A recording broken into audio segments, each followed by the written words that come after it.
ଆମର ସବୁଦିନ ଏଇଠିକି କାମକୁ ଆସୁ ମୁଁ ଚାନ୍ଦବାଲିରେ ଓହ୍ଲେଇନି ସେଇଠୁ ଦେଖା ହେଲା ମୋ ଭାଇ ସନ୍ଧୁ ସିଏ କହିଲା ଦେଇ ଆଇଛୁ ନା କହିଲା ହଉ ଆଇଛୁ ଯିବା ଘରକୁ ସେଇଠୁ ଚାଲି ଚାଲିକା ଗଲୁ କିଛି ବାଟ ସେଇଠୁ ମତେ ଅଟୋରେ ବସେଇକି ନେଇକି ଗଲା ଅଟୋରେ ନେଇକି ଗଲା ଯଦି ସେଇଠି ଓହ୍ଲେଇକି ତାଙ୍କର ଘର ମୂଳ ଯଦି ପାଟି ଗଲେ ଫେର ମତେ ଆଣିକି ଛାଡୁଥିଲେ ସେଇଠୁ ସେଇ ବାଇକ ମୁଁ ଚାଖି ନେଇ ତାଙ୍କୁ ସେଇ ବାଇକ ବାଲାଙ୍କ କତିରେ ବସେଇଦେଲା ଆଉ ମୁଁ ଜାଣିନି ତାଙ୍କର ଫେର ମତେ କଣ ଛାଡିବେ ସିଏ ତାଙ୍କ ଫେର ମିଟର ନେଇକି ଗଲେ ମୁଁ ଆଉ ଚିନି ନେଇକି ଜାଣିନି ମତେ ସିଏ ଉଠେଇ ନେଲେ ମୁଁ ଆଉ ଜାଣିନି ସେଇଠି ଏଇ ବାବୁ ଆସିକି ମତେ ନେଇକି ଗଲା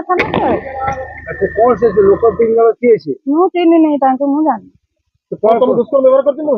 ହଁ ଖରାପ ବ୍ୟବହାର କରୁଛନ୍ତି ସିଏ ଚିନି ତାପରେ ତମେ ପୋଲିସ କି କେମିତି ଜଣାଇଲ?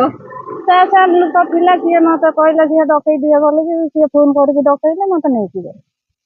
କଣ ଚାହୁଁଛ କଣ? ମୁଁ କଣ ଚାହିଁବି ଆଉ ଆସିଛ କଣ ପାଇଁ